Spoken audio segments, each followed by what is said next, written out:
মা ইয়ানতিকু আনিল হাওয়া ইন হুয়া ইল্লা ওয়াহিয়ুহা।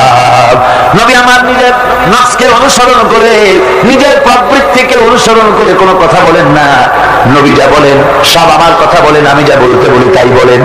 নবী যদি আমার থেকে আমি বলি নাই এমন কোন কথা যদি তিনি আমার নামে কোরআন শরীফের ভিতরে যদি ঢুকাই দিতেন, তাহলে কি করতাম শোনো, ফালাউ তাকাওয়ালা আলাইনা বা'দাল লাকাবিল লাখাযনা মিনহু বিল ইয়ামিন। যদি আমার নবী কোন কথা নিজের থেকে বানিয়ে কোরআনের কারিমের ভিতরে যদি ঢুকাই দিতেন, তাহলে আমি আমার নবীর ডান হাতকে চেপে ধরতাম, আর নবীর কণ্ঠনালীকে আমি আল্লাহ কেটে ফেলে দিতাম। নবীর গলা এই কণ্ঠনালীটা কেটে ফেলে দিতাম। আমার নবী আমি যা বলেছি সেটাই তিনি বলেছেন, নিজের থেকে কোনো কথা বানান নাই। জোরে কর সুবহানাল্লাহ। এই নবীদের কে বানান? জোরে কর না, কে বানান নবীদেরকে? আল্লাহ পাক নবী বানান। নবী ভোট দেওয়া হয় না, নবী নির্বাচন করে হয় না, নবী ইলেকশন করে হয় না, নবী আল্লাহ বানান। হযরত ঈসা আলাইহিস সালামকে খ্রিস্টানেরা তারা বলেছে ওয়াকালাতিন নাসারাল মাসীহু ইবনুল্লাহ। মসিহ হচ্ছে কার ছেলে? নাউযুবিল্লাহ। বলেন সবাই নাউযুবিল্লাহ। তাকে যখন আল্লাহর ছেলে বলা হলো, আল্লাহর পুত্র বলা হলো, রব্বুল আলামিন তার জবাবে বললেন ইন হুয়া ইল্লা আবদুন আনআমনা আলাইহি। তিনি তো একজন বান্দা, তিনি আমার বান্দা ছাড়া আর কিছুই নন। আমি তার প্রতি অনুগ্রহ করেছি। বান্দা, আমার বান্দা। আল্লাহ পাকের বান্দা হওয়ার ব্যাপারে কোন মানুষের লজ্জা থাকার কথা নয়। এমনকি আল্লাহ পাক ঈসা আলাইহিস সালাম সম্পর্কে বলছেন লা ইয়াস্তানকিফাল মাসীহু আইয়াকুনা আবদান লিল্লাহি ওয়ালাল মালাইকাতুল মুকাররাবুন। মসিহ আল্লাহর বান্দা, তাতে কখনো বিন্দু মাত্র লজ্জা তিনি পোষণ করেন নাই যে আমি আল্লাহর বান্দা, আল্লাহর গোলাম। এটা একটা কথা হইল? এরকম লজ্জা তিনি পোষণ করেন। এমনকি তার নিকটবর্তী ফেরেশতা যারা, তারাও আল্লাহর বান্দা গোলাম হওয়ার জন্য তাদের ভিতরে কোনো লজ্জা নাই। যারা নাকি আল্লাহর গোলাম, এই ব্যাপারে যাদের মধ্যে লজ্জার সৃষ্টি হয়, আল্লাহর গোলাম এটা কেমন কথা, বান্দা হওয়াটা কেমন কথা। যারা গোলামীকে অস্বীকার করে তাদের সম্পর্কে আল্লাহ পাক বলছেন ওয়া মান ইয়াস্তানকিফ আন ইবাদাতিহি ওয়া ইয়াস্তাকবির ফাসায়াহশুরুহুম ইলাইহি জামিআ। কেউ যদি আল্লাহর বন্দেগী করার ব্যাপারে লজ্জা পোষণ করে, যদি লজ্জার কারণ মনে করে, অহংকার করে, গৌরব করে, তাহলে তারা পালাবে কোথায়, যাবে কোথায়? আমি কিয়ামতের দিন সবগুলিকে এক জায়গায় করে ফেলবো। আল্লাহ রাব্বুল আলামিন এই কোরআনের কারিমের ভিতরে সবকিছুকে ওপেন সিক্রেট করেছেন, কোনো গোপন কিছুই রাখেন নাই, সবগুলিকে খুলে খুলে বলে দিয়েছেন। আল্লাহ তাআলা বলেন ওয়া কুল্লা ইনসানিন আলজামনাহু তাইরাহু ফি উনুকি ওয়া নুখরিজু লাহু ইয়াওমাল কিয়ামাতি কিতাবান ইয়ালকাহু মানশুরা। ওয়া কুল্লা ইনসানিন আলজামনাহু তাইরাহু ফি উনুকি। আমি প্রত্যেক মানুষকে, মানুষের কর্মকে তার গ্রীবা লগ্ন করে দিয়েছি। এই যে গলা, গলা, এই গলার কাছে একটা ঘুটলির মতো, একটা সিম কার্ডের মতো এইখানে আমি রেখে দিয়েছি। কোথায়? কোন গলা? কে বলতেছেন কথা? এই ঘুটলির ভিতরে তুমি যা করতেছো সব লিপিবদ্ধ হচ্ছে। সুবহানাল্লাহ বলেন। এখন বলতে পারেন অদৃশ্য এই ঘুটলি, এটা তো দেখি না, এটা কে বলতেছেন? আমি কিন্তু দেখতে পাচ্ছি না। আপনারা দেখেন নাকি?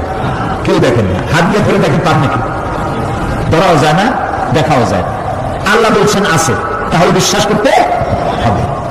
এর ভিতরে সব রেকর্ড হয়ে যাচ্ছে। আপনি বলবেন এতটুকু ঘুটলির মধ্যে, তাবিজের মধ্যে আমার সারা জীবনের সব কথা আর সব কাজ ঢোকে কেমনে? কেমনে না কেন? তাহলে পাল্টা প্রশ্ন করি, আপনার মোবাইলের সিম কার্ডে এত ফোন নাম্বার, এত ইমেল, এত কি বলে, এত টেক্সট, এত কিছু, আপনার আরো কি জানি আছে, মেসেজ, হাজারি আছে না, অনেক কিছু, বিশুদ্ধা, এগুলো কেমনে হয়? 70টা সিম কার্ডের মধ্যে কেমনে হয়? শত শত টেলিফোন নাম্বারের মধ্যে ঢুকে যায়। আমার একটা টেলিফোন দিয়ে মোবাইল দিল, কোথা থেকে দিল? লিসবন। কোথায়? কি আন্দাজে কষ্ট। লিসবন হচ্ছে পর্তুগালের রাজধানী। পর্তুগালের রাজধানী, সেখানে প্রোগ্রাম ছিল, ওরা আমাকে একটা মোবাইল দিল। এটি যে কত ফাংশন আল্লাহ ভালো জানে, আমি এখন শিখতে পারিনি। এত ফাংশন, এতটুকু একটা মোবাইলের মধ্যে। কম্পিউটারের ছোট্ট একটা মাইক্রোচিপ যন্ত্র, যে কম্পিউটার ব্যবহার করা এখন বাচ্চা ছেলেপেলেরাও জানে। এটা একটা পৃথিবীর বিস্ময়।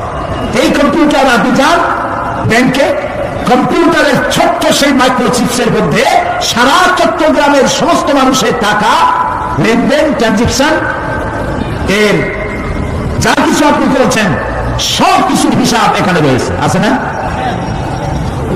তাহলে এতটুকু একটা মাইক্রোচিপসের মধ্যে এত সহস্র কোটি কোটি টাকার হিসাবপত্র, লেনদেন, এই ছোট্ট জিনিসের মধ্যে ঢুকাবার মতো জ্ঞান মানুষের মাথায় দিছে কে? বলেন কে? সেই আল্লাহই তো গলায় ঝুলিয়ে রাখছে। তাহলে এটা সম্ভব না? সম্ভব কিনা? সম্ভব। এখন এই কথাগুলি বলে আল্লাহ মানুষের ক্ষতি করছেন না উপকার করছেন? উপকার করেছেন। এটা যদি আমার বিশ্বাসে থাকে যে আমার গলার কাছে এরকম একটা সিম কার্ড আছে, একটা সিম আছে মোবাইলের মতো, এটা মনে করেন মোবাইলের একটা সিম গলায় ঝুলানো আছে, এটা সব উঠতেছে, যা বলেন তাই উঠে, যা করেন তাই ওখানে লেখা হয়। সুবহানাল্লাহ। এই বিশ্বাস যদি আমার হয়, আমি ভালো মানুষ হয়ে যেতে পারবো। সুবহানাল্লাহ বলে আমি খারাপ কাজ করতেই পারবো না। এই জন্য আল্লাহ পরকালের এই কথাগুলি কোরআনে কারীমের মধ্যে এত বেশি করে বলেছেন। মানুষের চরিত্রবান হওয়ার জন্য আল্লাহর ভয়, পরকালে বিশ্বাস, এর থেকে বড় ওষুধ পৃথিবীতে আর না। সব লেখা হচ্ছে, মানুষ বিশ্বাস করে না, এগুলো মূল কথা। যতক্ষণ মাহফিলে থাকে কেমন লাগে? এই যে বসে আছেন ঘন্টার পর ঘন্টা, কেমন লাগে? কোন বেহেশতের মতো। বাড়ির কথা মনে আছে এখন? বউর কথা মনে ওঠে? ছেলে মেয়ের কথা মনে ওঠে? সুবহানাল্লাহ কইতে ইচ্ছা করে না? মাজালিসুল ইলম হিয়া রাউদাতুম মিন রিয়াদিল জান্নাহ। এখানে ইলম আলোচনা করা হচ্ছে, কোরআন আলোচনা করা হচ্ছে। এটা তো রজবাড়ি প্যারেড ময়দান নয়, এটা জান্নাতের টুকরা হয়ে গিয়েছে। বেহেশতের বাগানে বসে আছেন। বেহেশতে মানুষেরা দুনিয়ার কথা চিন্তা করবে না। দুনিয়া কি? এটা তো পায়খানা। এখানে আসছি পায়খানা করার জন্য, এটা পায়খানা। আর মানুষেরা পায়খানা সাজাবার কাজে ব্যস্ত আছে, আসল ঘর ভুলে গেছে। আসল ঘর কোনটা? প্রিয় ভাই, সব মানুষ বোঝে না, ভুলে যায়। সিগারেটের প্রত্যেকটা প্যাকেটে লেখা থাকে ইহা স্বাস্থ্যের জন্য ক্ষতিকর, তারপরেও কি টানা টানে দেখছেন, বিশ্বাস করেন, দাস হয়ে গেছে। এই আমলনামা তৈরি হচ্ছে, হঠাৎ করে কিয়ামতে বানায় দেওয়া হবে না। আপনার আমার বডির সাথে লাগানো ওই সিম কার্ডে সব লেখা হয়ে যাচ্ছে। কিয়ামতের দিন এগুলি হাতে দেওয়া হবে, আর আল্লাহ তাআলা বলবেন, ইকরা কিতাবাকা কাফা বিনাফসিকাল ইয়াওমা আলাইকা হাসিবা। ইকরা কিতাবাক, তাকে বলা হবে এবার তুমি পড়ো। কাফা বিনাফসিকাল ইয়াওমা আলাইকা হাসিবা, তোমার এই কিতাব পড়ো, আর তোমার এই হিসাব গ্রহণ করার জন্য কিতাবটা ভালো করে পড়ো। তোমার নিজের হিসাব নেওয়ার জন্য তুমি নিজেই যথেষ্ট। তুমি দোজখে যাবা না বেহেশতে যাবা, তুমি নিজেই সিদ্ধান্ত নাও কোথায় যাবা। তোমার নিজের কি করছিলা এখন তুমি দেখো। এই জন্য আমি বলি মাঝে মধ্যে আমরা এখন হিসাব করতে পারি এখানে বসে, আমাদের কি হওয়া উচিত। ছোটবেলা কথা মনে আছে? নাই? মনে নাই? এই যে স্কুল থেকে পড়াইছিলেন, তারপরে 2 দিন পর স্কুলে গিয়ে হাজির হয়েছেন, মাস্টার জিজ্ঞেস করলো গতকাল আসো নাই কেন? তখন বললেন মা বলেছেন আমার নাকি পেটে ব্যথা হয়েছিল। এইসব স্কুল ফাঁকি দেওয়া, মাইর খাওয়া, মানুষের বাড়ি লিচু খাইতে গিয়ে চুরি করে কিল খাওয়া, এইসব ছোট ছোট কথা মনে করলে এখনো হাসি পায়। এসব কথা মনে আছে না? ছোট ছোট কথা, ছোট ছোট কথাগুলি যদি মনে থাকে তাহলে কোন হোটেলে, কোন বাগানে, কোথায় কোন পাপ করেছেন তা মনে নাই। এখন নিজে হিসাব করেন জায়গা কোথায় হওয়া উচিত, পাপ করেছেন কত, ভালো কাজ করেছেন কত, নিজে হিসাব করে দেখেন কোন দিকে যাবেন। আমরা নিজেরাই যথেষ্ট হিসাবের জন্য। আল্লাহ তাই বলবেন কিয়ামতের দিনে তোরা কিতাব, তোমার কিতাব তুমি পড়ো, তোমার হিসাব দেওয়ার জন্য তুমি যথেষ্ট। আরে আল্লাহ রাব্বুল আলামিন বলেন, وأشرقت الأرض بنور ربها ووضع الكتاب وجاء بالنبيين والشهداء بينهم بالحق وهم لا يظلمون পৃথিবী তার রবের নূরের ঝলকানিতে উদ্ভাসিত হবে। সুবহানাল্লাহ, সুবহানাল্লাহ। আল্লাহর নূরের ঝলকানিতে গোটা পৃথিবী উদ্ভাসিত হয়ে যাবে।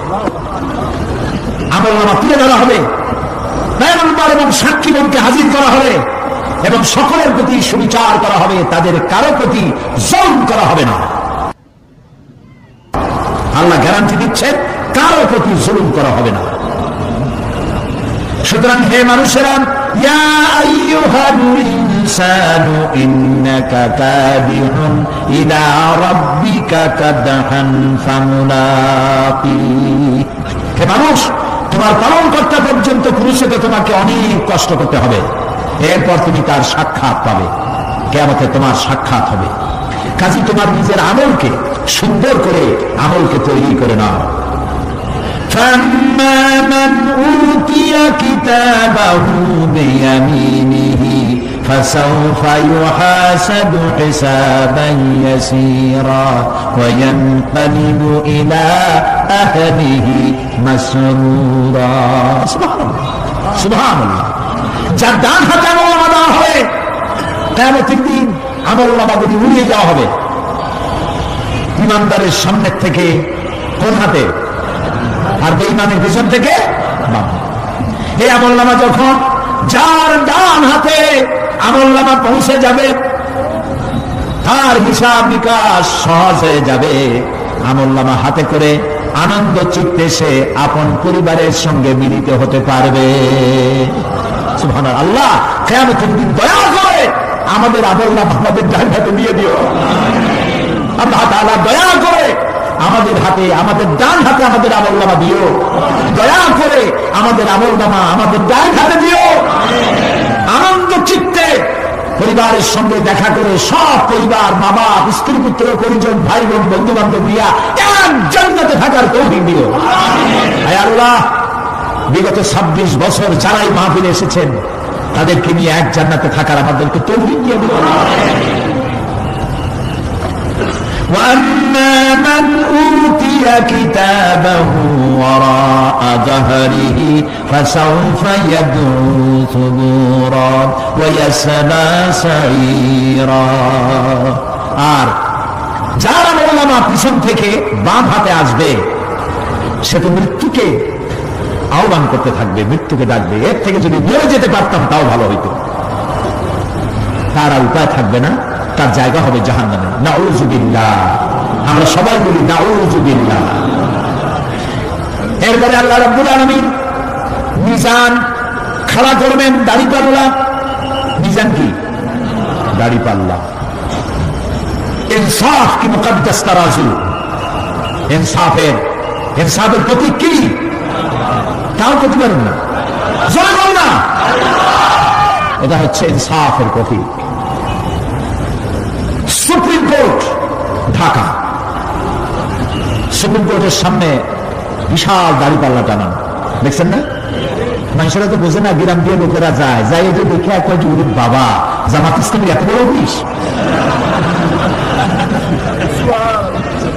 দাড়িপাল্লা তো জামাত ইসলামের না, এটা ইনসাফের প্রতীক। তারা ক্ষমতায় গেলে ইনসাফ করবে এটা বুঝাবার জন্য এই প্রতীককে গ্রহণ করেছে।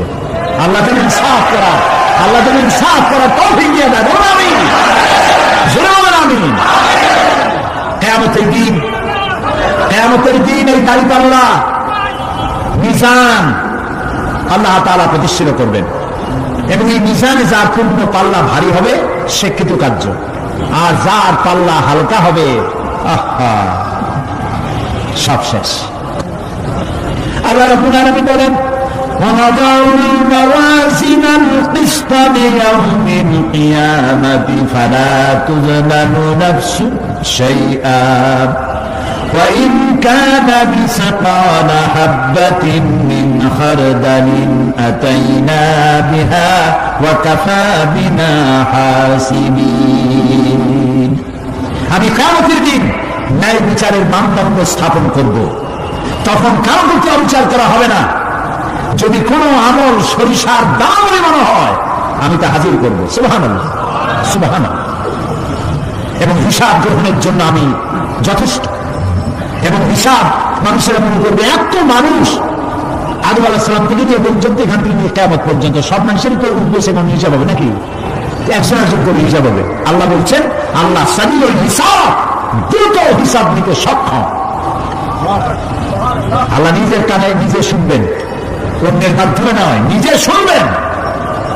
প্রত্যেক আর আসামির কাছ থেকে, লোকদের কাছ থেকে তার বক্তব্য শুনবেন। ভায়া মিডিয়া শুনবেন না, নিজেই শুনবেন। আল্লাহর কান আছে না, চোখ আছে না? লোকেরা এই যে বইপত্রে দেখে আল্লাহ হচ্ছে নিরাকার, কত বড় বাজে কথা। আল্লাহ নিরাকার, আমরা এমন এক আল্লাহর ইবাদত করি, তিনি আমাদের কিছু শুনতে পান না, কান পান নাই, তিনি আমাদের কিছু দেখতে পান না। এরকম এরকম নাকি আল্লাহ তাআলা? আল্লাহ তাআলা কোরআন শরীফে বলেছেন আল্লাহর হাত, আল্লাহর পা, আল্লাহর চোখ, আল্লাহর মুখ। তবে এগুলি কিরকম? আল্লাহর হাত, পা, চোখ কেমন, আকারটা কেমন, এর একটাই জবাব। কয়টা জবাব? জোরে বলেন, একটাই জবাব। আল্লাহর যেমন হওয়া উচিত তেমন। সুবহানাল্লাহ বলে, সুবহানাল্লাহ বলে। এর থেকে আর কোনো জবাব নাই, এই একটাই জবাব। আল্লাহর যেমন হওয়া উচিত ঠিক তেমন। লাইসা কামিসলিহি শাইউন, আল্লাহর অনুরূপ, আল্লাহর মতো আকাশেও কিছু নাই, জমিনেও কিছু নাই। এটা আমাদের ঈমান, এটা আমাদের কি? সুতরাং তিনি জুলুম করবেন না এবং হিসাব নেবেন। আর যথার্থ হিসাব নেবেন, সেখানে কারো প্রতি কোনো জুলুম করা হবে না। ومن خفت موازينه فأولئك الذين خسروا أنفسهم بما كانوا بآياتنا يظلمون। আর যাদের পাল্লা হালকা হবে তারা তো শুধু নিজেদেরই ক্ষতি সাধন করবে, কেননা তারা আমার আয়াত সমূহকে অস্বীকার করত। আল্লাহর যারা অস্বীকার করত, আখিরাত নাই, কিয়ামত নাই, বেহেশত নাই, কবরের মধ্যে কোনো শাস্তি নাই, কবরের কোনো প্রশ্ন নাই, এগুলি যারা বলতো তারা কিয়ামতে ক্ষতিগ্রস্ত হবে। এখন কিয়ামতের দিন মিজান আমরা হালকা করতে চাই না ভারী করতে চাই? জবাব চাই। কি করবেন? যদি ভারী করতে চান নেক আমল বেশি বেশি করবেন। আর একটি হাদিস শোনাবো, যেই হাদিসের ভিতরে পাল্লা ভারী করার মতো কথা নবীজি বলেছেন। শুনবেন নাকি? বুখারী শরীফের শেষ হাদিস। আল্লাহর নবী বলেন, কালিমাতানে হাবিবাতানে ইলার রহমান খাফিফাতানে আলাল লিসান সাকিলাতানে ফিল মিজান সুবহানাল্লাহি ওয়া বিহামদিহি সুবহানাল্লাহিল আযীম। নবীজি বলেন, দুইটা কালেমা, দুটি শব্দ আল্লাহর কাছে খুবই প্রিয়, মুখে উচ্চারণ করা একেবারেই হালকা। আর কিয়ামতের দিন এই শব্দ দুটি দিয়ে আল্লাহ রাব্বুল আলামিন মিজানের পাল্লাকে ভারী করে দিবেন। সেই শব্দ দুটি হলো, পড়েন আমার সাথে, সুবহানাল্লাহি ওয়া বিহামদিহি সুবহানাল্লাহিল আযীম। সবাই বলেন, সুবহানাল্লাহি ওয়া বিহামদিহি সুবহানাল্লাহিল আযীম, সুবহানাল্লাহি ওয়া বিহামদিহি সুবহানাল্লাহিল আযীম। জান্নাতের ভিতরে মানুষের কোনো দুঃখ থাকবে না। কাদের দুঃখ থাকবে না? জান্নাতীদের। কথা কি শোনেন? সাথে সাথে ঠাস ঠাস করে জবাব দিতে পারেন না কেন? জান্নাতীদের ভেতরে জান্নাতীদের কি থাকবে না? কোন দুঃখ থাকবে না। একটা দুঃখ থাকবে। কটা দুঃখ? একটা দুঃখ থাকবে। জান্নাতীরা জান্নাতের ভেতরে মনে মনে ভাববে, কারণ জান্নাত তো সকলের জন্য একরকম হবে না। কারো হবে ফার্স্ট ক্লাস, কারো হবে ডিলাক্স, কারো হবে সুইট ডিলাক্স, কারো হবে second class, third class, fourth class, এরকম। এটা কি ইনসাফ না জুলুম? ইনসাফ। আপনি খালি নামাজ পড়ছেন, রোজা রাখছেন, হজ করছেন, যাকাত করছেন, যাকাত দিচ্ছেন, হালাল হারাম বাইসে করছেন, আপনার যে জান্নাত দেওয়া হবে, ওই ব্যক্তি যিনি তাহাজ্জুদের নামাজ পড়েছেন, কোরআন বুঝেছেন, কোরআন প্রতিষ্ঠার জন্য আন্দোলন করেছেন, জেল খেটেছেন, জরিমানা দিয়েছেন, ফাঁসির মঞ্চে চলেছেন, তার জান্নাত আর আমার জান্নাত সমান হওয়া কি উচিত? কাজে আল্লাহ তাআলা তো ইনসাফ করবেন কিয়ামতের দিন। নবীদের, সাহাবীদের, তারপরে দ্বীনের জন্য যে যত পরিশ্রম করেছেন তার পুরস্কারটা সেরকমই হবে। এই জান্নাতের ভিতরে, জান্নাতীদের মধ্যে কোন দুঃখ থাকবে না, একটি দুঃখ ছাড়া। তারা মনে মনে ভাববেন, রব্বুল আলামিন, অমুক অমুক সময় চায়ের দোকানে বসে আড্ডা মেরেছিলাম, বাসের মধ্যে ঘন্টার পর ঘন্টা বসেছিলাম, আজে বাজে চিন্তা করেছি, সময় চলে গেছে ঘন্টার পর ঘন্টা। ওই সময়গুলিতে যদি তোমার নামের জিকির করতাম, তেলাওয়াত করতাম, তাহলে জান্নাতের ভিতরে আজ আমি আরো ভালো ভালো জায়গা পাইতাম। হাদিস শরীফে এসেছে কিয়ামতের দিন জান্নাতীদেরকে আল্লাহ বলবেন, তেলাওয়াত করো আর উপরে উঠতে থাকো, তেলাওয়াত করো আর উপরের দিকে উঠতে থাকো, ধীরে ধীরে পড়ো, ধীরে ধীরে তেলাওয়াত করো। ধীরে ধীরে তেলাওয়াত করতে করতে তোমার তেলাওয়াত জান্নাতের যে স্তরে গিয়ে শেষ হবে, জান্নাতের ওই জায়গা তোমার জন্য বরাদ্দ হবে। এখন যার মুখস্থ সাথী খালি কুল্লু আল্লাহ আর ইজাজা নাসরুল্লাহ, দুই পর দুই বসে থাকে। আহারে, কোরআন শরীফ মুখস্থ করেন, আল্লাহ যেন আমাদেরকে মুখস্থ করার তৌফিক দেন, বলেন আমিন। এজন্য উৎসাহ থাকা দরকার, উৎসাহ হইলেই আপনি পারবেন। জেহেন শক্তি সকলেরই কম বেশি আছে, চেষ্টা করলেই পারবেন। সেই জন্য আমি বলতে চাই, কিয়ামতের দিন জান্নাত যদি আল্লাহ তাআলা দয়া করে আমাদেরকে নসিব করায় দেন, যদি বলবো না, বলবো আল্লাহ তুমি দয়া করে আমাদেরকে জান্নাত দিও, বলেন আমিন। জান্নাতের ভিতরে এই দুঃখ যেন না আসে, সেই জন্য বাসে যখন চড়েন, গাড়িতে চড়েন, রিকশায় চড়েন, একা একা যাচ্ছেন, গুনগুন করে আল্লাহর জিকির করতে থাকেন, সুবহানাল্লাহি ওয়া বিহামদিহি সুবহানাল্লাহিল আযীম, সুবহানাল্লাহি ওয়া বিহামদিহি সুবহানাল্লাহিল আযীম, সুবহানাল্লাহি ওয়া বিহামদিহি সুবহানাল্লাহিল আযীম। জিকির করেন সবাই কিছুক্ষণ, সুবহানাল্লাহ, আলহামদুলিল্লাহ, লা ইলাহা ইল্লাল্লাহ, সুবহানাল্লাহ, আলহামদুলিল্লাহ, লা ইলাহা ইল্লাল্লাহ,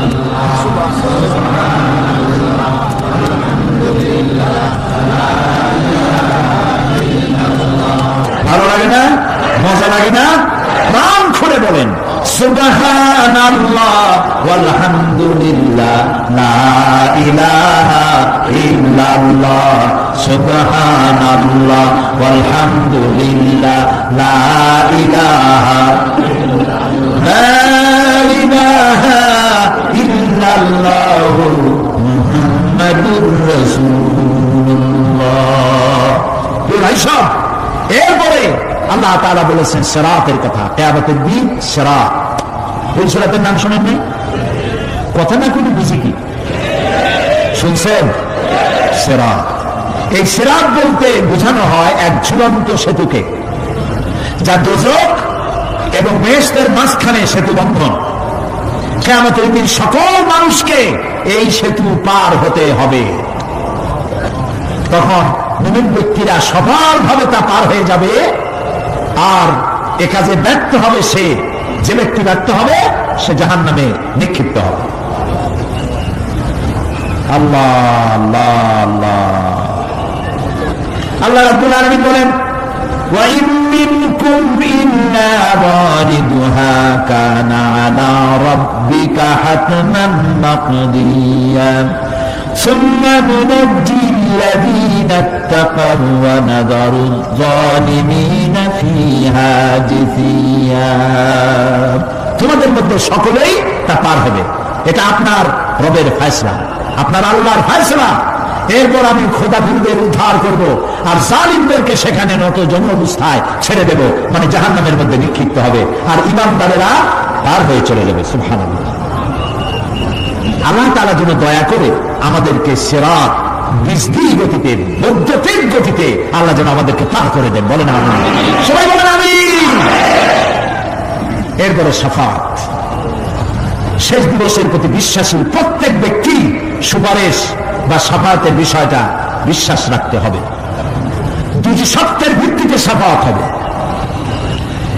সুপারিশকারী সুপারিশের জন্য আল্লাহর অনুমতি লাগবে, আর সাফায়াতকৃত ব্যক্তির জন্য আল্লাহর সন্তুষ্টি প্রয়োজন। এই দুটি শর্ত। প্রথম শর্তের প্রতি ইঙ্গিত করে আল্লাহ তাআলা বলেছেন, যেটা আমরা আয়াতুল কুরসির মধ্যে পড়ি, মান যাল্লাযী ইয়াশফাউ ইনদাহু ইল্লা বিইজনিহি। এমন কে আছে যে অনুমতি ব্যতীত আল্লাহর কাছে সুপারিশ করতে পারে? আছে কেউ? কেউ। একথা মনেই করবেন না যে কোন পীর সাহেবের কাছে মুরিদ হয়েছেন। আমি এরকম পীরের খবরও জানি। আমি পীর বললি আপনারা মনে করবেন না যে আমি পীর বিরোধী লোক, এটা মনে করবেন না। কিন্তু ভালো ভালো পীর আছে যারা ব্যবসা করে, পীরগিরি করিয়া শুধু ব্যবসায়ী করে না, ওয়ায়াসুদ্দুনা আন সাবিলিল্লাহ। সূরা তাওবা, ইন্না কাসীরাম মিনাল আহবার ওয়ার রুহবান লায়াকুলুনা আমওয়ালান নাস বিল বাতিল ওয়ায়াসুদ্দুনা আন সাবিলিল্লাহ। আহলে কিতাবদের মধ্যে এই ধরনের অনেক পীর দরবেশ আছে। কে বলতেছে? আল্লাহ বলতেছেন আছে। তারা কি করে? তারা জনগণের মালকে বাতিল পন্থায় ভক্ষণ করে, জনগণকে এমন একটা ভাব দেখায় যে আমাদেরকে হাদিয়া তোহফা দিতে পারলে, আমাদের কদম বুঝি দিতে করতে পারলেই বেহেশতে চলে যাবা, কারণ আমরা হলাম আল্লাহর এজেন্ট। নাউজুবিল্লাহ। তাও এখানে আগেই দায় করে রাখে যাতে লোকেরা কিছু একটা করতে পারে। হায় হায়, এদূর জনগণের মাল খেয়ে যদি পেটে তেল মাইখা, নাবিতে তেল মাইখা দেখে যদি থাকতো সুদ করে, তাও ভালো হইতো। আল্লাহ কইছে বন্ধু তো লাগে না, ইয়াসুদ্দুনা আন সাবিলিল্লাহ। আল্লাহর দ্বীন প্রতিষ্ঠার পথে তারা বাধা দেয়। ওর আকীদা খারাপ, ওর এই খারাপ, ওর তাই খারাপ, ওইখানে যাইও না। আল্লাহর পাইতে হইলে আমার বাড়ি আসো, আমার কাছে মুরিদ হও। আমি ছাড়া ইসলাম কোন জায়গায় নাই। নাউজুবিল্লাহ। সব খারাপ। মানে ইসলাম যেন একটা মনোবলী বিজনেস, এটা হচ্ছে একটা ঘিয়ের দোকানের মতো। আমার দোকানে কেবল ঘাটিকি পাওয়া যায়, আর খাটিকি কোনো জায়গায় পাওয়া যায় না। এই ধরনের শয়তানি কথা বলার কোন সুযোগ ইসলামে নাই। সুতরাং আপনারা এই কথা মনেই করবেন না যে কোন পীর সাহেব আপনাকে সুপারিশ করতে পারবেন, এই বিশ্বাস বদ্ধমূল যেন না থাকে। প্রতি সপ্তাহাধীন হইতে পারে, নাও হইতে পারে। এমন হতে পারে আপনার পীরে কে সুপারিশ করে তাই কিয়ামতের দিন তিনি হয়রান হয়ে যাবেন। এমনও হতে পারে না? পারে না? পারে কিনা? সেই জন্য এটা ভরসাই করবেন না। কেউ কেউ আবার দুইজনের কাছে মুরিদ হয়, ধারণা এই দুইজনের কাছে মুরিদ হয়েছে, দুইজনে দুই হাত ধরে কিয়ামতে এরকম করে মেরে দিবে, আমি জান্নাতের বারান্দায় গিয়ে বসবো। জান্নাত তোমার বাবুদের বারান্দা। এত সহজ, এত সহজ। নবীরা কাঁদতে কাঁদতে হয়রান হয়ে গিয়েছে। নবী করিম সাল্লাল্লাহু আলাইহি ওয়াসাল্লাম তাহাজ্জুদের নামাজ সামান্য সময় ঘুমাইয়া নামাজ শুরু করে দিতেন। সূরা বাকারা শেষ, আলে ইমরান শেষ, সূরা নিসা শেষ, মায়েদা শেষ, আরাফ শেষ। সাহাবায়ে কেরাম মনে করতেন রাসূল বুঝি এই নামাজের রুকুতে আর যাবেন না, ফজর হয়ে যাবে এক রাকাতেই।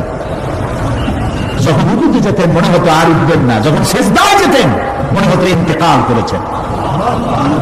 হযরত আয়েশা বলেছেন, আমাদের মা জগৎ জননী হযরত আয়েশা রাদিয়াল্লাহু তাআলা আনহা বলেছেন, রাসূলুল্লাহ সিজদায় পড়ে যেভাবে কাঁদতেন, চুলার উপরে হাড়ি তুলে দিলে ভাত রান্না করার সময় যেমন একটা আওয়াজ হয়, ভাতের হাড়িতে শোনেন নাই আওয়াজ? রাসূলুল্লাহর কলিজার ভেতর থেকে কান্নার গুমরে আওয়াজ এভাবে উত্থিত হতো।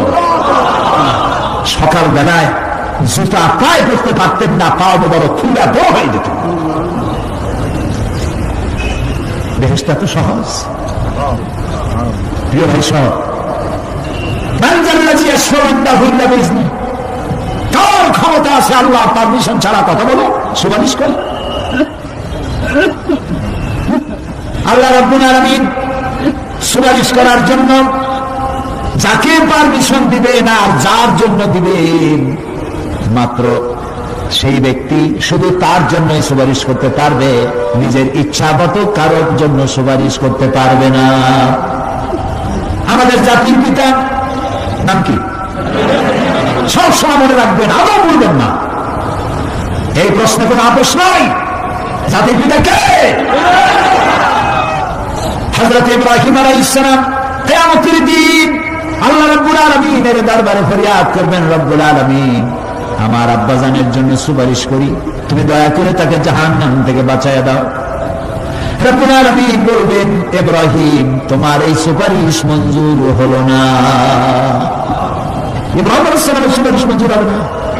আল্লাহ তাআলা বলবেন, ইব্রাহিম আজল তোমার পিতা হতে পারে, কিন্তু আমার খলিলকে আগুনে ফেলার ষড়যন্ত্রে লিপ্ত ছিল, আমি তারে ক্ষমা করব না। নবী করিম সাল্লাল্লাহু আলাইহি ওয়াসাল্লামকে প্রশ্ন করা হয়েছে, রাসূল আপনার মা বাবার অবস্থা কি হবে? রাসূলুল্লাহ বলেছেন, কিয়ামতের দিন আমি আমার মা বাবার কোনো উপকারে আসবো না। রাসূলুল্লাহ কাঁদতেছিলেন, সাহাবায়ে কেরাম কাঁদতেছিলেন। বিষয়টা এত সহজ না। দ্বিতীয় শর্ত হলো ওয়ালা ইয়াশফাউনা ইল্লা লিমান ইরতাদা ওয়া হুম মিন খাশিয়াতিহি মুশফিকুন। আল্লাহ তাআলা যার প্রতি সন্তুষ্ট তারা কেবল তার জন্য সুপারিশ করতে পারবে। বস্তুত সেদিন তারা আল্লাহর ভয় সকলেই ভীত সন্ত্রস্ত থাকবে। কি সুপারিশ? ভয়ের চলে থাকবে অস্থির, সব আল্লাহ নফসি নফসি বলে চিল্লাবে, বলবে আল্লাহ আমারে বাঁচাও, আমারে বাঁচাও। মুসা আলাইহিস সালাম, নূহ আলাইহিস সালাম, ইব্রাহিম আলাইহিস সালাম, ইয়াকুব আলাইহিস সালাম, সব নবীরা কাঁদবেন, বললে আল্লাহ আমারে বাঁচাও, আমারে বাঁচাও। সেই দিন মাত্র এক ব্যক্তি উম্মতের জন্য কাঁদবেন, সুপারিশ করতে পারবেন, উম্মতের জন্য কাঁদবেন, তার নাম বিশ্বনবী মুহাম্মদুর রাসূলুল্লাহ সাল্লাল্লাহু আলাইহি ওয়াসাল্লাম। এই জন্য নবী কিয়ামতের দিন তিনি যেন আমাদের সুপারিশ করেন, এই জন্য আল্লাহর দরবারে আমাদের দোয়া করতে হবে, আল্লাহ তাআলা নবীর সুপারিশ আমাদের জন্য তুমি নসিব করে দাও। হ্যাঁ আল্লাহ তাআলা কিয়ামতের দিন তোমার নবী আমাদেরকে যেন উম্মত বলে পরিচয় দেয়। এই জন্য কারোর উপর ভরসা টসা করবেন না, নিজের আমলটা ভালো করে গঠন করেন। আল্লাহ তাআলা কোরআন শরীফে বলেছেন, ইয়া আইয়ুহাল্লাযীনা আমানু আবতাগু ইলাইহিল ওয়াসিলা, হে বিশ্বাসীরা তোমরা ওসিলা তালাশ করো। এইটার একটা ভুল অর্থ করেছে লোকেরা, তারা বলেছে ওসিলা তালাশ করো মানে পীর ধরো। আবার বলে কি, যার পীর নাই তার পীর শয়তান। তাহলে ইমাম আবু হানিফা রাহমাতুল্লাহ আলাইহির পীরকে, ইমাম শাফিঈর পীরকে, সাহাবায়ে কেরামদের পীরকে। কাজে এই সমস্ত বেয়াদবি কথা আদৌ বলা উচিত নয়, এগুলো বেয়াদবিপূর্ণ কথা। প্রিয় ভাই সব, আল্লাহ রাব্বুল আলামিনের উপরে ভরসা করে নিজের আমলকে ভালো করতে হবে। আবতাগুল ইলাইহিল ওয়াসিলা আয় আমলে সালেহ, আবতাগুল ইলাইহিল ওয়াসিলা, তুমি নেক আমলের ওসিলা ধরো আল্লাহর কাছে, নিজের আমলগুলিকে ভালো বানাও, ভালো ভালো কাজ করো। সুপারিশ সম্পর্কে সর্বশেষ কথা বলতে চাই। আল্লাহ রাব্বুল আলামিন বলেন, কুল লিল্লাহিশ শাফাআতু জামিআ লাহু মুলকুস সামাওয়াতি ওয়াল আরদি সুম্মা ইলাইহি তুরজাউন। হে নবী, স্পষ্টভাবে জানিয়ে দিন সমস্ত সুপারিশ কেবল আল্লাহর ইখতিয়ারাধীন। কে বলতেছেন? শুনতেছেন কথা? কে বলতেছেন? আবার শুনাই। আল্লাহ তাআলা বলছেন, কুল লিল্লাহিশ শাফাআতু জামিআ, বলে দিন হে নবী সুপারিশের সমস্ত ব্যাপারটি কেবলমাত্র আল্লাহর ইখতিয়ারাধীন। আসমান এবং জমিনে তারই সাম্রাজ্য বিস্তৃত, অতঃপর তারই কাছে তোমাদের সকলকে ফিরে যেতে হবে। সুপারিশের মালিক কেউ না, আল্লাহ নিজেই। তিনি যাকে পারমিশন দিবেন, যার জন্য পারমিশন দিবেন, তাছাড়া আর কোনো উপায় নেই। প্রিয় ভাই সব, এতক্ষণ যে আলোচনা করলাম এর দ্বারা প্রমাণিত হলো এ দুনিয়া ক্ষণস্থায়ী এবং আখিরাত চিরস্থায়ী। সুবহানাল্লাহ বলবেন না? এ দুনিয়া কি আর আখিরাত কি? চিরস্থায়ী। দুনিয়ার মহব্বত আমরা কোনটার মহব্বত করি, আখিরাত না দুনিয়া? কোন বলতে লজ্জা করে? দুনিয়ার ভালোবাসি বেশি। এতে কোনো সন্দেহ আছে? নবীজি বলেছেন, লাউ কানা লিইবনি আদম ওয়াদিন মিন যাহাবিন লাহাব্বা ইয়াকুনা লাহু সানিন, যদি একটা আদম সন্তানকে যদি একটা মাঠ ভরে সোনা দেওয়া হয়, সে ব্যক্তি বলবে, আল্লাহ আমারে যদি আরো একটা মাঠ ভরে সোনা দিতে ভালো হইতো। নবীজি বলেন, আদম সন্তানের পেট কবরের মাটি ছাড়া কোনো কিছু দিয়া ভরবে না। এই দুনিয়ার পিছনে দৌড়ায় কোনো লাভ নাই। এক শায়ের বলেছেন, না গুল আপনা না খার আপনা না জানেম বাগে বা আপনা, না গুল আপনা না খার আপনা না জানেম বাগে বা আপনা, आह किस गुलशान में बनाया हमने आशिया अपना। না গুল আপনা না খার আপনা, এ ফুলও আমার নয়, ও কাঁটাও আমার নয়। না জানেম বাগে বা আপনা, না আমার ওই ফুলের বাগানটা আমার, ফুলের বাগানও আমার না, ফুলও আমার না, এবং ফুলের কাঁটাটাও আমার না। আহ কিস গুলশান মে বানায়া হামনে আশিয়া আপনা, আরে কি ফুল বাগানে আমার বাড়ি বানাইলাম, একটু কিছুই আমার না, সবই তো বড়। দেখেন কেউ আপনার আপন নয়। ছেলে পেলেগুলি ছোট্ট ছোট্ট বাচ্চা, যাদের কোলে না নিলে আপনি শান্তি পান না, ওই বাচ্চাও বলবে মা আব্বার কাছে আমার দিও না, আবার ভয় করে। খারাপ করে যদি মরেন, একা একই স্ত্রীও আপনার মৃত্যু লাশ নিয়ে আপনার কাছে থাকতে পারবে না। কি বিস্ফোরণ পৃথিবী! এই পৃথিবীকে আমরা ভালোবাসছি, মহব্বত করতেছি, এই পৃথিবীর জন্য সব করি, চুরি ডাকাতি জেনা ব্যভিচার মিথ্যা কথা, ক্ষমতায় যাওয়ার জন্য পাগল। ভাবলো মারো, চুরি করো, ডাকাতি করো, শয়তানি বদমাশি সবাই করছে মানুষ। এই পৃথিবী এক পরস্ত্রী, পরমা সুন্দরী নারী, পরের যতই সুন্দরী স্ত্রী হোক তার দিকে তাকায় থেকে কোনো লাভ আছে? তাও করতে পারলেন না। কোন লাভ আছে? কোন কি অত বিয়ে হয়ে গেছে? অবিবাহিত হইতো তাহলে প্রস্তাব দিয়ে দেখতেন আপনার কপালে আছে কি নাই। বিয়ে হয়ে গেছে। এই পৃথিবী এক পরমা সুন্দরী পরের স্ত্রী, এটার প্রতি ভালোবাসা করে কোনো লাভ নাই। এটার কেউ খাইতে পারে না, ও সবাইকে খায়। ঠিক তো কইছেন, হয়তো বলছেন নাই। এই পৃথিবীর 1 ইঞ্চি মাটির জন্য দেখেন না শহরে কি করে, বাড়ির পাশে বাড়ি উঠাইছে, 1 ইঞ্চি জমিন ছাড়বে না। হায় হায়, আর একজনের রাস্তা পাক আর না পাক, জমিন ছাড়বো না। অন্যের জমিন দখল করায় কি মজা পায়। হায় হায়, অন্যের জমিন নেওয়ার জন্য পাগল হয়ে যায় মানুষ। দুনিয়াকে ভালোবাসে, 1 কাঠা জমির জন্য, 1 আঙ্গুল জমিনের জন্য মামলা মোকদ্দমা, জজ কোর্ট, হাইকোর্ট, সুপ্রিম কোর্ট, তারপরেও ছাড়ে না। ঠিক না? এই জমিনকে এত ভালোবাসতেন, এত মামলা মোকদ্দমা করলেন, এই জমিনের 1 ইঞ্চিও খেতে পারবেন না, বরং মজা দেখেন জমিন হা করে আপনাকে গিলে ফেলে দেবে। আপনার হাড্ডি বুদ্ধি গুস্ত সুদ্ধা মিটে যাবে এই মাটিতে। পৃথিবীকে ভালোবাসা কোনো লাভ নাই। স্ত্রী পুত্র পরিজন যার যতটুকু পাওনা দিবেন, ভালোবাসবেন, কিন্তু মূল ভালোবাসা কলিজাটা ভরা থাকবে আল্লাহর জন্য। কার জন্য? স্ত্রীর ভালোবাসা স্ত্রীকে দিবেন, মায়ের শ্রদ্ধা, বাপের শ্রদ্ধা, সন্তানের ভালোবাসা আলাদাভাবে দিবেন। আর সব থেকে যিনি ভালোবাসা পাওয়ার দাবিদার, তার জন্য রাতের বেলায় জাদু সিজদা দিয়ে কাঁদতে থাকবো। এই চোখ দুটা কে দিছে? এই জিহ্বা কে দিছে? এই কান কে দিয়েছেন? এই সুন্দর শরীর কে দিয়েছেন? বলার তৌফিক, শোনার তৌফিক কে দিয়েছেন? এই হক আদায় করতে গভীর রাত্রে জাগতে হবে, পাইকারি করে ঘুমায়েন না, একটু জাগুন, শেষ রাত্রে উঠুন, শেষ রাত্রে জেগে প্রেম করুন আল্লাহর সাথে। প্রেম কি ঢোল পিটাই করা যায়? ইনকিলাব, সংগ্রাম, এইসব পত্রিকায় বিশাল হেডিং দিয়ে কেউ প্রেম করে? বিজ্ঞাপন দিয়ে, টেলিভিশনে বিজ্ঞাপন দিয়ে প্রেম করে। প্রেম করে কিভাবে? গোপনে, আর মিলিত হয় নির্জনে। সবচাইতে বড় প্রেমিক হবে নিজে হতে হবে, আর আল্লাহকে সব থেকে বেশি ভালোবাসা দিতে হবে। সেজন্য আল্লাহ রাব্বুল আলামিন বলেছেন প্রেম করার জন্য কিছুটা নির্জনতা প্রয়োজন। এজন্য দিনের আলোতে ওয়াজআলনা নাহারা মাআশা, রাত জানার দিন বানাইছি রুজি রোজগার করার জন্য। ওয়াজআলনা লাইলা লিবাসা, আর রাত বানাইছি শান্তির বাহন হিসেবে, আচ্ছাদন। সূর্যের আলোর ঝলকানি চলে গেছে, আলোর তীব্রতা আর নাই।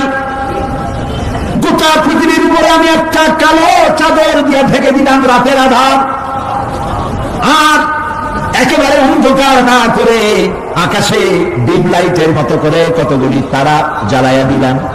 এখন কেউ জেগে নাই, সব ঘুমানো। আমার প্রেমিক কে আছো, ওঠো, উজু করে সেজদায় পড়ে যাও। সিজদায় পড়ে যাও, কাঁদো, গুনাহ মাফ চাও, যা করেছো মাফ চাও। তুমি গুনাহ করেছো আর আমি মাফ করার মালিক। ইন্নাল্লাহা ইয়াগফিরুয যুনুবা জামিআ, সব মাফ করে দেব, গুনাহগুলি দেখে দিয়া বদলায় দেব।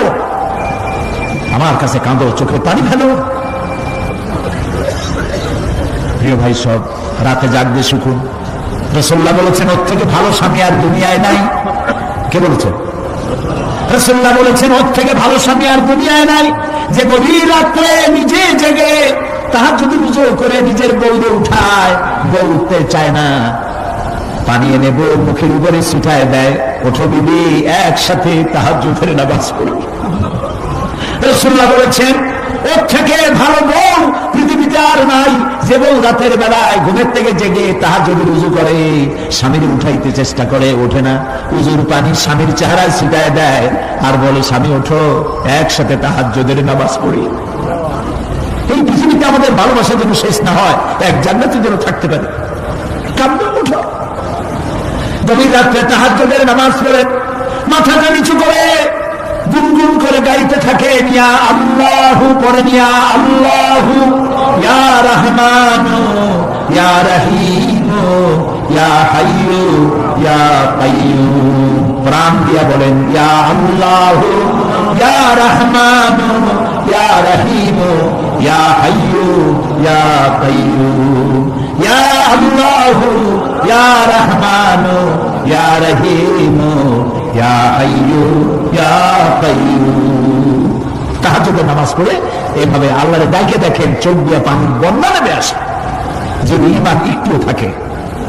এই কান্না নবীজি বলেছেন জাহান্নামের ভয়তে আমার সাথে না ঘর মানি করেছে, এই স্মরণে পড়ে বান্দা যখন চোখ দিয়া পানি ছেড়ে দেয়, ওই চোখের পানি নাকের অর্ধেক আসতে না আসতে আমি আমার বান্দারে মাফ করে দেই।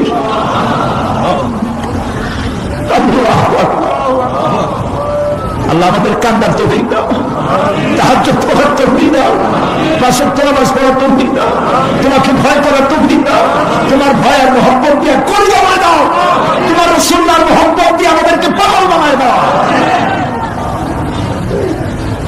আল্লাহ,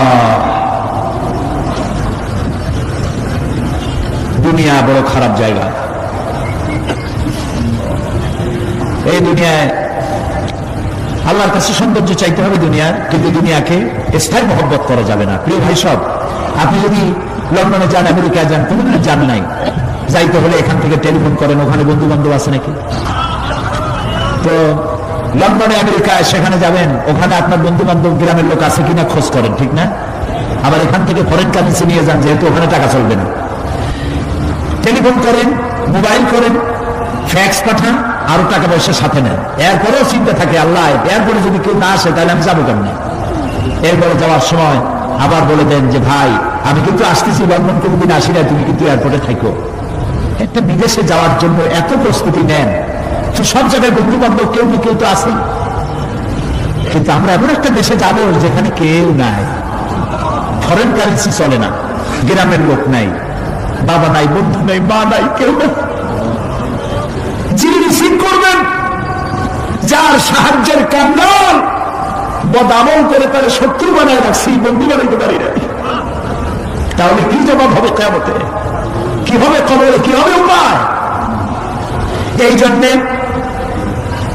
প্রিয় ভাইয়েরা আমার, দুনিয়ার সঙ্গে মহব্বত কমায় দিয়া আখিরাতের মহব্বত বেশি করে করতে হবে।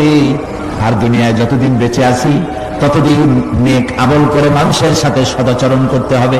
আল্লাহ তাআলা বলেছেন লাইসা বিল্লা আন তুওয়াল্লু ওয়াজুহাকুম কিবালাল মাশরিকি ওয়াল মাগরিবি ওয়ালাকিন্নাল বিররা মান আমানা বিল্লাহি ওয়াল ইয়াউমিল আখির। পূর্ব এবং পশ্চিমে কতবার তুমি মাথা ঝুঁকাইছো, এটাই কিন্তু তোমার জন্য কল্যাণ, এর মধ্যে কল্যাণ নিহিত নয়। তার মানে কি? আপনি কত সেজদা আল্লাহ দিলেন, কত মানুষ তো আছে সেজদা দিতে দিতে কপালে কালো দাগ হয়ে গেছে, আছে না? কিন্তু মিথ্যা ছাড়ে নাই, ঘুষ ছাড়ে নাই, সুদ ছাড়ে নাই, মানুষের হক নষ্ট করছে, গভর্নমেন্টের হক নষ্ট করে, জনগণের হক নষ্ট করে, আছে না এমন? তাহলে কপালে দাগ পড়ায় লাভটা হইল কি? এই জন্যই আল্লাহ বলছেন কপালটা, চেহারাটা কোন দিকে ঘুরাইলা, পূব দিকে না পশ্চিম দিকে, এটার উপরে কল্যাণ নিহিত নয়। প্রকৃত কল্যাণ, প্রকৃত ঈমান, প্রকৃত নেকি কাজ হচ্ছে আল্লাহরে বিশ্বাস করে জীবন পরিচালনা এবং পরকালকে বিশ্বাস করা। আল্লাহ যেন সেই বিশ্বাসে আমাদেরকে ধনী বানায় দেন। আমরা বলি আমিন। আজ এ পর্যন্ত, আগামীকাল আরো কথা বলবো। এই কথাগুলি আল্লাহর, এই কথাগুলি কার? আল্লাহ যেন আমাদেরকে আমল করার তৌফিক দেন। পয়গম্বরের ছেলে পর্যন্ত বিগড়ে গেছে। নূহ আলাইহিস সালাম আল্লাহর পয়গম্বর, ছেলে কাফের। লূত আলাইহিস সালাম আল্লাহর পয়গম্বর, স্ত্রী কাফের। আছে না? হেদায়েতের মালিক কে? দেখেন, ফেরাউন কাফের, স্ত্রী আসিয়া মুমিনা। সুবহানাল্লাহ বিহামদিহি। চিন্তা করে যায় হেদায়েত কত বড় নিয়ামত। ফেরাউন তাকে চাপ দিয়েছে মানসিক ভাবে, বলেছে আমার উপর ঈমান আনো, মুসা আলাইহিস সালামের উপর ঈমান ছেড়ে দাও, তাকে বাদ দাও, মুসা আলাইহিস সালামের আল্লাহর উপর বিশ্বাস প্রত্যাহার করো। আসিয়া বলছি তোমার উপর ঈমান আনলো, তুমি যে কেমন খোদা, আমার চাইতে ভালো তো কেউ জানে না, আমি তোমারে খোদা বলে মানি না।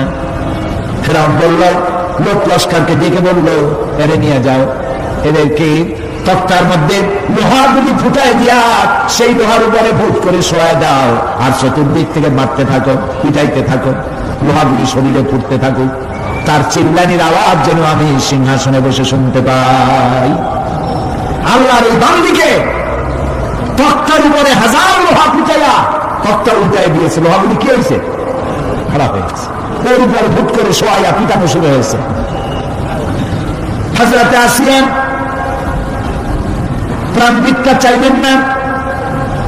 কোরআনে কারীমে রব্বুল আলামিন বলেন, হযরতে আসিয়া কাঁদতে লাগলেন আর বলতে লাগলেন, রব্বুল আলামিন, আমি জালিমের জুলমের মধ্যে পড়েছি, আয় আল্লাহ তাআলা, এই জুলুম থেকে ফেরাও এবং তার সাথী সঙ্গীদের জুলুম থেকে আমারে বাঁচাও, আর তোমার কাছে জান্নাতের ভিতরে আমার জন্য একটা ঘর বানাইয়া দিও, আমাকে ঈমানের মৌত দিও।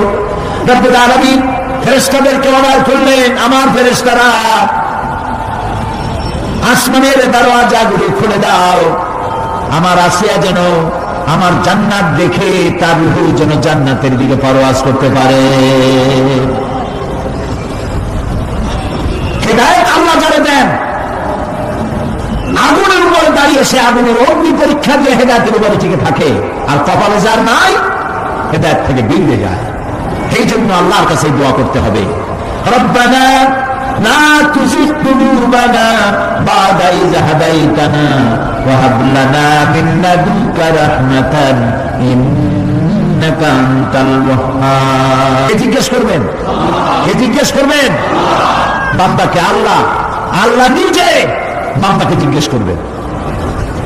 বান্দা ভয় কলিজা গলার কাছে চলে আসবে, আবার মৃত্যুর মতো ভয় সৃষ্টি হয়ে যাবে, কাঁদতে কাঁদতে অস্থির হয়ে যাবে, বলবে, আল্লাহ আমি তো করে ফেলেছি, আমি তোমার কাছে মাপ চাই, আমাকে ক্ষমা করে দাও। বান্দার এই হয়রানি আর পেরেশানি রেখে আল্লাহ রাব্বুল আলামিন বলবেন, বান্দা যাও, চলে যাও, আমার জান্নাতে চলে যাও, আমি তোমার মাফ করে দিলাম। এই জন্য নবীজি শিখাচ্ছেন, দোয়া করো, আল্লাহর কাছে দোয়া করো, আল্লাহুম্মা হাসিবনি হিসাবান ইয়াসীরা। পড়ে আল্লাহুম্মা হাসিবনি হিসাবান ইয়াসীরা। মানুষের যে সাধারণ হিসাব হবে সে সম্পর্কে আল্লাহ পাক বলেন, ইয়াউমাইযিন তু'রাদুনা লা তাখফা মিনকুম খাফিয়া। সেদিন তোমাদের হিসাব নিকাশ পেশ করা হবে এবং তোমাদের কোনো বিষয় গোপন রাখা হবে না, কিচ্ছু গোপন থাকবে না, সব প্রকাশিত হয়ে যাবে। ইন্না লিল্লাহি ওয়া ইন্না ইলাইহি রাজিউন। আল্লাহ তাআলা বলেন, ইয়াউমাইযিন ইয়াসদুরুন নাসু আশতাতান লিয়ুরাউ আ'মালাহুম ফামান ইয়া'মাল মিসকালা যাররাতিন খায়রান ইয়ারা ওয়া মান ইয়া'মাল মিসকালা যাররাতিন শাররান ইয়ারা। সেদিন মানুষকে বিভিন্ন দল দলে বিভক্ত করা হবে, সব এক জায়গায় থাকবে হাসরে মানুষ। তখন আসামি খুনি, এই যে বিরাট মাহফিল, বিশাল মাহফিল, এর মধ্যে চোর ডাকাত খুনি এই জাতীয় লোক থাকতে পারে না, পারে কি? তারা কিন্তু এখন নিরাপদ, যেহেতু পুলিশও দেখতেছে না আর র্যাবেরও দেখতেছে না, খুব নিরাপদ। কিন্তু হঠাৎ করে যদি বলা হয় এই সমাবেশের ভিতরে সন্ত্রাসী কারা, তাদেরকে আমরা শনাক্ত করেছি, তারা আলাদা হয়ে যাও, তখন অবস্থাটা কেমন হবে? মৌতের সামিল হয়ে যাবে, ঠিক না? সমস্ত মানুষেরা হাসরের মাঠে একসাথে থাকবে, হঠাৎ করে হুকুম হবে, আওয়াজ হবে,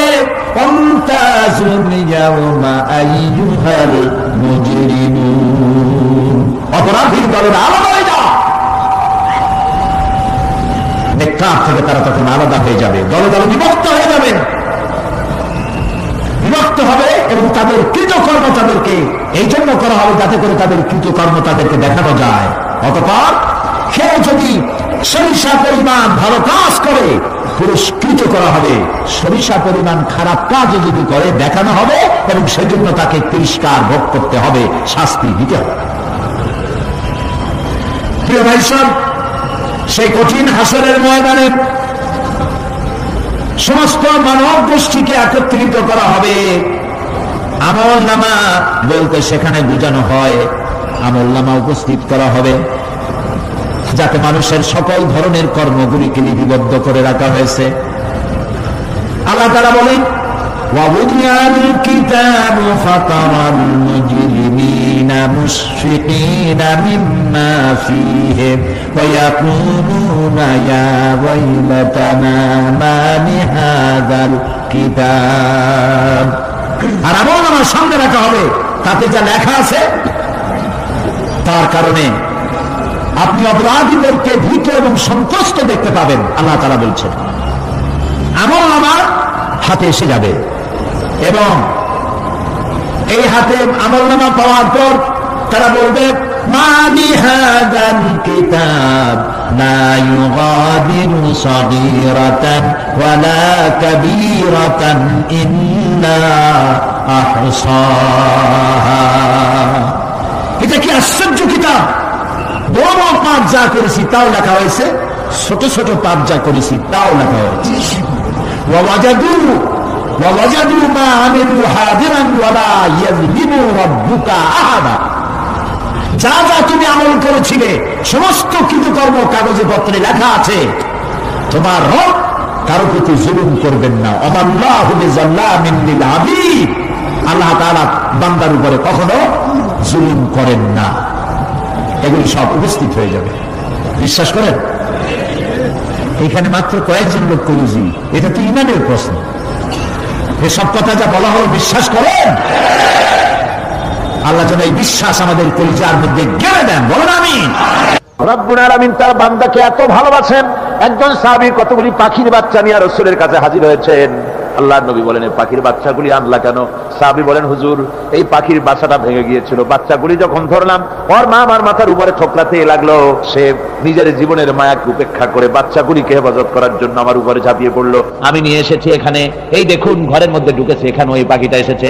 আমি রাসূলকে দেখাতে এলাম প্রাণী জগতে মায়ের সন্তানের প্রতি কত মায়া, সেটা দেখাতে এলাম। আল্লাহর নবী বলেন, ও সাহাবী, প্রাণী জগতে সন্তানের প্রতি মায়ের কতটুকু মহব্বত তুমি তাই আমাকে দেখাতে এসেছো। শোনো, এই প্রাণী জগতের সন্তানের প্রতি মায়ের যত মহব্বত, তার চাইতে লক্ষ কোটি গুণে বেশি মহব্বত বান্দার প্রতি আল্লাহ রব্বুল আলামিনের। মহব্বতকে, করুণাকে, রহমতকে, ভালোবাসাকে 100 ভাগ করা হয়েছে। 100 ভাগ করে 99 ভাগ আল্লাহ নিজের কাছে রেখেছেন, আর একটা ভাগ তামাম পৃথিবীর প্রাণী জগতে আল্লাহ ছড়াই দিয়েছেন। একটা ভাগ দিয়েছেন সারা দুনিয়ার প্রাণী জগৎ। সেই একটা ভাগে এই শত সহস্র কোটি প্রাণীর মধ্যে যেটুকুন আমরা পাইছি, এতটুকুন মহব্বতে সন্তানের জন্য কলিজায়, সন্তানের কোনো অকল্যাণ হলে কলিজায় পানি থাকে না। সন্তানের কোনো অসুবিধা হলে বা মা বাপের কষ্ট হলে বা কারো কোনো কষ্ট হলে আমরা এই ধরনের আমাদের অবস্থার সৃষ্টি হয়ে যায়। এক ভাগ তামাম পৃথিবীর সমস্ত প্রাণী জগতে ছড়ায় দেওয়ার পর আমাদের অবস্থা যদি এই হয়, তাহলে 99 ভাগ রহমত যার কাছে, বান্দার প্রতি তার মহব্বত কতখানি। সাহাবায়ে কেরামদের সঙ্গে রোমকদের লড়াই হতেছে, রোমক সৈন্যরা যুদ্ধে জিততে পারতেছে না কিছুতেই। এরপরে তারা গোয়েন্দা বিভাগের লোক পাঠায় দিল, এদের সঙ্গে জিততে পারি না কেন, একটু খুঁজে দেখে আসো রাত্রে এরা করেটা কি। গোয়েন্দা বিভাগের লোক সারা রাত ঘুরে ঘুরে তারপরে সে রিপোর্ট করলো। এরপরে সে তাদের প্রধানের কাছে রিপোর্ট করলো, আমরা যে যার কাছে গিয়েছিলাম দেখে এলাম হুম বিল্লাইলি রাহবানুন ওয়া বিন্নাহারি ফুরসানুন, আমরা দেখে এলাম যাদেরকে দিনের বেলায় প্রচন্ড শক্তিশালী বীর যোদ্ধা রূপে যাকে যুদ্ধ করতে দেখেছি ময়দানে, রাতের বেলায় দেখলাম গিয়া একেবারে নিতান্ত ফকিরের মতো, কেউ তো সেজদায় পড়ে কাঁদতেছে, কেউ আবার তেলাওয়াত করতেছে, চোখ দিয়া পানি পড়তেছে, আবার কেউ নামাজ পড়তেছে, আবার কেউ হাত তুলে রেখেছে তাদের প্রভুর দরবারে, চোখের পানিতে তাদের চোখ বুক ভেসে যেতেছে। সারাটা রাত তেলাওয়াত আর সেজদা আর নামাজের মধ্যে তারা এভাবে কাটিয়ে দিয়েছে। সেনাপতি এই রিপোর্ট শোনার পরে বললেন, ও গোয়েন্দা বিভাগের লোকেরা, আমার রোমক সৈন্যরা শোনো, যে জাতির নৈতিক মান এত উচ্চে, ওই জাতির সঙ্গে যুদ্ধ করা মানে আমাদের আত্মহত্যা করার শামিল। এদের সাথে কিছুতেই আমাদের পক্ষে পারা সম্ভব না। হ্যাঁ, এদের সাথে পারা যাবে যদি এই সম্পর্ক নষ্ট করে দেওয়া যায়, আল্লাহর সাথে তাদের এই গভীর সম্পর্ক যেটা আছে, এই সম্পর্ক নষ্ট করে দিতে হবে, তাহলেই কেবলমাত্র সম্ভব হবে। এদের নৈতিক চরিত্র ধ্বংস করার জন্য প্রচেষ্টা চালাও, তাহলে হয়তো আমরা কামিয়াব হতে পারবো। আমার বন্ধুগণ, এই জন্য গভীর রাত্রে যারা ইমানদার ব্যক্তি তাদের জন্য গভীর রাত্রে জাগার একটা ব্যবস্থা আল্লাহ পাক বলেছেন। ইমানদার ব্যক্তিদের জন্য এটা হলো 2 নম্বরের বৈশিষ্ট্য। ওয়াল্লাযীনা ইয়াকুলুনা রাব্বানা সরিফ আন্না আযাবা জাহান্নাম ইন্না আযাবাহা কানা গরামা। রহমানের বান্দা, খাঁটি বান্দার 3 নম্বরের বৈশিষ্ট্য হচ্ছে তারা আল্লাহ রব্বুল আলামিনের দরবারে হাত তুলে ফরিয়াদ জানায়, আল্লাহর কাছে মোনাজাত করে, আল্লাহ রব্বুল আলামিনকে বলে, আয় আল্লাহ, হে আমার প্রভু, আয় আমার রব, জাহান্নামের আগুন থেকে দয়া করে আমারে বাঁচাও। জোরে বলেন আমিন, জোরে বলেন আমিন। জাহান্নামের বর্ণনা আমরা এই মাহফিলে করেছি, করি নাই? মনে আছে? দারুণ কঠিন জায়গা, অত্যন্ত কঠিন জায়গা, মারাত্মক জায়গা জাহান্নাম। ওই জাহান্নামের জন্য আল্লাহর কাছে কাঁদতে হবে, মাপ চাইতে হবে জাহান্নাম থেকে। মুমিন ব্যক্তির 3 নম্বরের বৈশিষ্ট্যই তাই, সে বলবে, রব্বানা সরিফ আন্না আযাবা জাহান্নাম ইন্না আযাবাহা কানা গরামা। আয় আল্লাহ, তোমার জাহান্নামের শাস্তি থেকে তোমার কাছে মাপ চাই। আল্লাহ পাক বলেন, এই জাহান্নামের শাস্তি বড়ই প্রাণান্তকার হবে। ইন্নাহা সাআত মুস্তাকাররাও ওয়া মুকামা। জাহান্নাম হচ্ছে অবস্থানের জন্য অত্যন্ত নিকৃষ্ট, খুবই খারাপ জায়গা এই জাহান্নাম। কিন্তু মুসলমানদের অবস্থাটা ভিন্ন। মুসলমানেরা নেক আমল করে, ইবাদত বন্দি করে, তা সত্ত্বেও তার কলিজা কাঁপতে থাকে। সুবহানাল্লাহ, তার কলিজা কাঁপতে থাকে যে আমি যে ইবাদত করছি, এই ইবাদত আল্লাহর দরবারে মঞ্জুর হচ্ছে কিনা। এই জন্য তার মন কাঁদতে থাকে। সে আমলের উপর নির্ভর করে থাকে না, সে আল্লাহর দয়ার উপরে নির্ভর করে। কিসের উপরে নির্ভর করে? আল্লাহর দয়া, আল্লাহর রহমতের উপরে নির্ভর করে। আর সে আল্লাহর কাছে কাঁদতে থাকে, রব্বুল আলামিন, তুমি দয়া করে মেহেরবানি করে আমার হিসাব নিও না, আমার হিসাব করে যদি বেহেশতে দাও তাহলে তো বেহেশতে যাইতে পারবো। কিয়ামতের দিন আল্লাহ রাব্বুল আলামিন কোন মানুষকে যদি হিসাবের জন্য ধরে ফেলেন, তাহলে ওই বান্দার আর জাহান্নাম ছাড়া কোনো পথ নাই।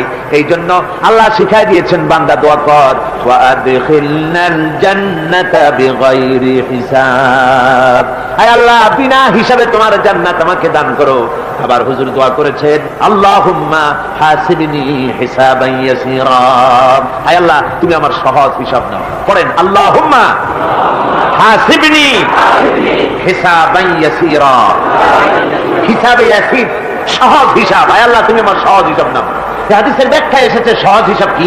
ব্যাখ্যায় এসেছে সহজ হিসাবটা হচ্ছে আল্লাহ রাব্বুল আলামিন কিয়ামতের ময়দানে তার কোন বান্দাকে যদি রহমত করতে চান, কোন বান্দার প্রতি যদি দয়া করতে চান, কাউকে যদি ক্ষমা করতে চান, তাহলে আল্লাহ রাব্বুল আলামিন তাকে একটা পর্দার আড়ালে দেখে নেবেন।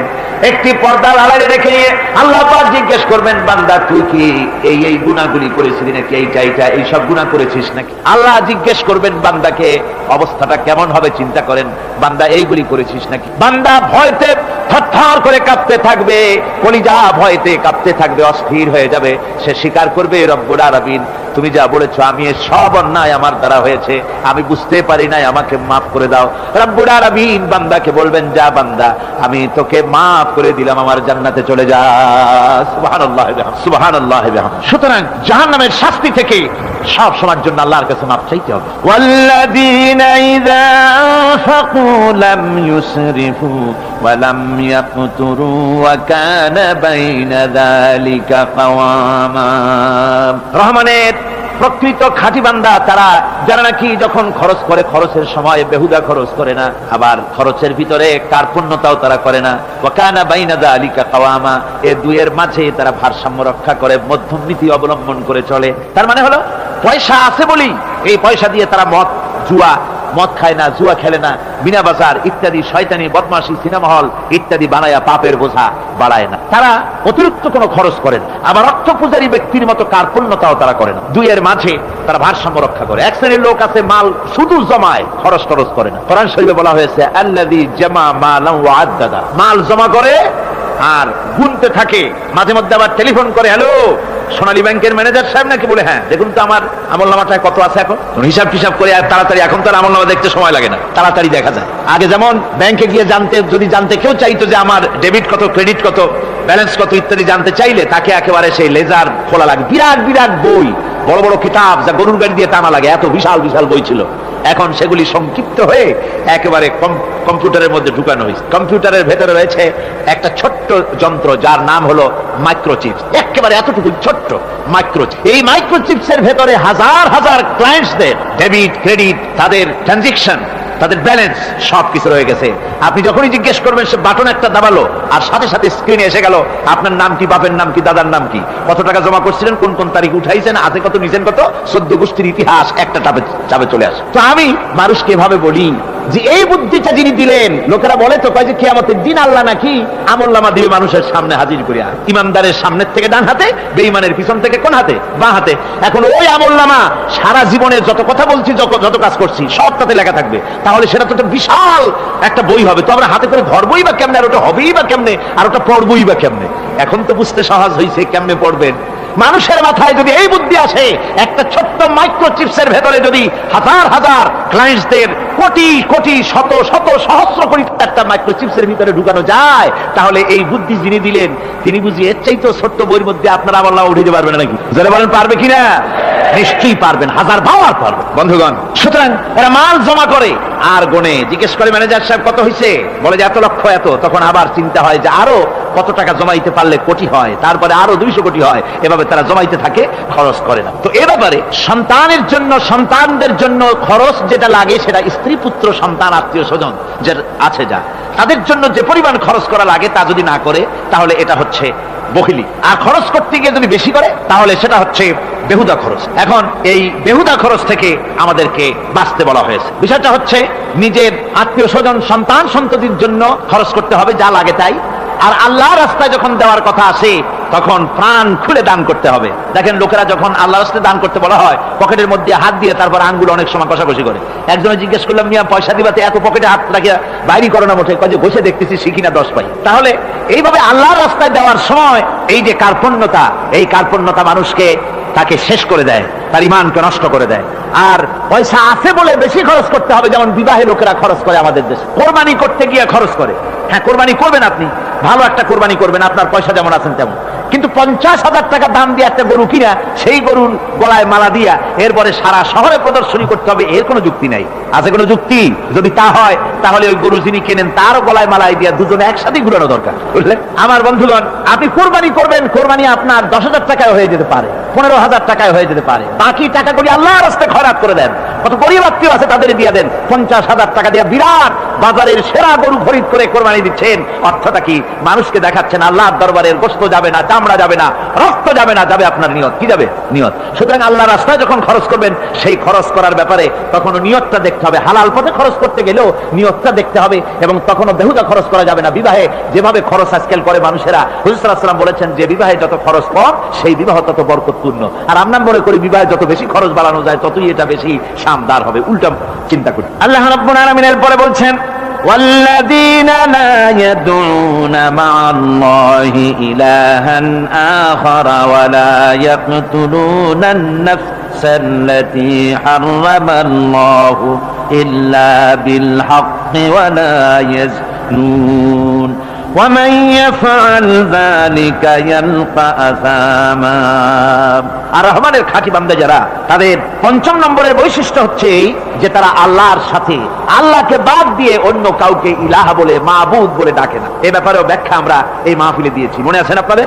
আল্লাহ ছাড়া অন্য কাউকে ইলাহ বলে ডাকা যাবে না। ওয়ালা ইয়াকতুলুনা আন-নাফসাল্লাতী হারামাল্লাহু ইল্লা বিল হক। আর আল্লাহ যে সমস্ত প্রাণকে, আর ওই লোকেরা যারা নাকি আল্লাহ ছাড়া, ইমাম রহমানের বান্দা যারা, তারা একদিকে তো আল্লাহ ছাড়া অন্য কাউকে ডাকে না, মাবুদ বলে স্বীকার করে না, অন্যদিকে আল্লাহর হারাম করা প্রাণগুলিকে তারা ধ্বংস করে না। অর্থাৎ আল্লাহ যাদেরকে হত্যা করতে নিষেধ করেছেন, প্রাণীদেরকে হত্যা করতে, মানুষ হত্যা করতে নিষেধ করেছেন, আল্লাহর নিষেধ, আল্লাহ যেগুলি জায়েজ করেছেন সেগুলি বাদ দিয়ে হত্যা করা, এগুলি তারা করে না। ওয়ালা ইয়াজনুন, আর তারা জেনা ব্যভিচারেও লিপ্ত হয় না। এটা হচ্ছে যে এই সমস্ত লোকগুলি তারা গুনাহ থেকে মুক্ত থাকতে চেষ্টা করে, তারা আল্লাহ ছাড়া আর কাউকে রব বলে ডাকে না, ইলাহ বলে ডাকে না, মাবুদ বলে ডাকে না। হযরত ইবনে মাসউদ রাদিয়াল্লাহু তাআলা আনহু বলেছেন, তিনি রাসূল পাক সাল্লাল্লাহু আলাইহি ওয়াসাল্লামের কাছে জিজ্ঞেস করেছিলেন, হে রাসূল, সবচাইতে বড় গুনাহ কি? হুজুর বলেছেন সবচাইতে বড় গুনাহ তিনটা। সবচেয়ে বড় গুনাহটা কয়টা? রাসূল পাক সাল্লাল্লাহু আলাইহি ওয়াসাল্লাম বলেছেন সবচাইতে বড় গুনাহ হচ্ছে তিনটি। একটি হচ্ছে, তুমি যদি কাউকে আল্লাহর সমতুল্য প্রতিদ্বন্দ্বী বানিয়ে যদি তার কাছে কিছু চাও, তাহলে এটা সবচেয়ে বড় গুনাহ। সন্তান দিতে পারেন আল্লাহ, তোমাকে রোগমুক্ত করতে পারেন আল্লাহ, আল্লাহ যা করতে পারেন এই সব বিষয়গুলি যদি মানুষের কাছে চাও, তাহলে তুমি আল্লাহর জায়গায় তাকে বসালে, এটা সবচেয়ে বড় গুনাহ। আর 2 নম্বরের গুনাহ হচ্ছে নিজের সন্তান তোমার খাবার খাবে, তোমার খাবারে সন্তান ভাগ বসাবে, এই ভয়তে সন্তানকে হত্যা করা, এটাও বিরাট পাপ। আর 3 নম্বরে হচ্ছে প্রতিবেশীর স্ত্রীর সঙ্গে জেনা করা, এটা হলো আরেকটি। মোট 3টি গুনাহ বলেছেন রাসূলুল্লাহ সবচাইতে মারাত্মক গুনাহ। তার মধ্যে এই গুনাহগুলি তো আমাদের সমাজে চালু আছে। একদিকে সমাজের ভেতরে রয়েছে আল্লাহ ছাড়া মানুষের কাছে, মাজারের কাছে গিয়া, কবরের কাছে গিয়া, কবরওয়ালার কাছে চাওয়ার এই রেওয়াজ চালু আছে। এই রেওয়াজ কি চট্টগ্রামে কমেছে না বেড়েছে? কমেছে। জোরে কোন আলহামদুলিল্লাহ। কমে গিয়েছে, আগের তুলনায় বহুত কমেছে। যারা এই মাজারকে নিয়ে ব্যবসা করে, তারা অনেকে বলেছেন যে আমাদের ইনকাম আগে যা ছিল তার থেকে 4 আনায় নেমে গিয়েছে, 12 আনায় শেষ। জোরে কোন আলহামদুলিল্লাহ। জোরে বলেন আলহামদুলিল্লাহ। এই মাজার পূজা থেকে বাঁচতে হবে। 2 নম্বরে রয়েছে সমাজের ভিতরে চালু আছে এই যে সন্তান হত্যা করা, এই হত্যা করার এক রেওয়াজ চালু আছে। এরপরে রয়েছে এমনি মানুষকে হত্যা করা। কলেজ ইউনিভার্সিটিতে যেভাবে মানুষ হত্যা করা হচ্ছে, এরা জানে না নিজের আদর্শকে প্রতিষ্ঠার জন্য আন্দাজ এবং অনুমানের উপরে ভিত্তি করে জেদ করে মানুষকে হত্যা করছে। কি বলেন, করে না? আল্লাহ রাব্বুল আলামিন বলেন, ওয়ামান ইয়াকুতুল মুমিনা মুতাআম্মিদান ফাজাযাউহু জাহান্নাম খালিদিনা ফিহা আবাদান। আল্লাহ রাব্বুল আলামিন বলেন, মুমিন বান্দা কি কেউ যদি ইচ্ছে করে কাউকে হত্যা করে, তাহলে তার জায়গা হবে জাহান্নাম।